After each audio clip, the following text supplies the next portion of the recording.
It started like any other evening. Fran, Peter, and a close friend were at home, having dinner. Nothing felt out of place. Then suddenly, their front door was kicked in.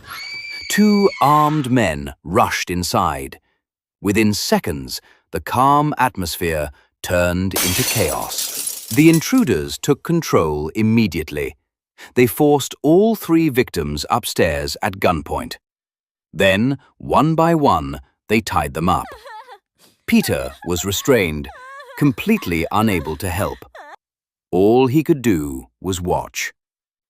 One of the attackers went downstairs, searching the house, gathering valuables, while the other stayed behind, guarding them.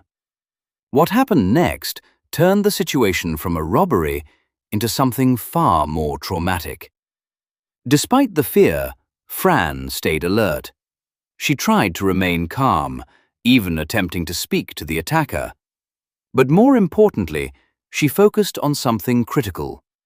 She memorized his face, every detail she could. Because in that moment, she didn't know if she would survive.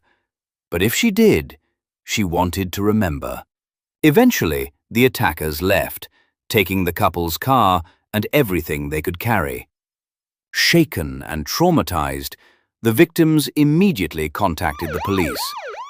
Using her memory, Fran helped create a sketch of one of the suspects. But at first, that was all investigators had to go on. Days passed, with no leads, until one night, everything changed. During a routine patrol, an officer noticed a suspicious vehicle. He pulled it over, and when he looked inside, he recognized the face immediately. It matched the sketch.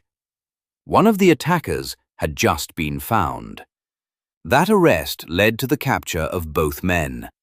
They were charged, taken to trial, and ultimately convicted. Justice, at least in court, was served. But the emotional impact lasted far longer. Recovery took time. Years, in fact. Yet despite everything, Fran and Peter didn't let that night define their future. Because not long after, they created something completely unexpected: The Nanny. The show became a massive success. Millions of people knew her for her humor, her voice, her presence. Sometimes, the most powerful stories aren't about what happened. They're about what happens next.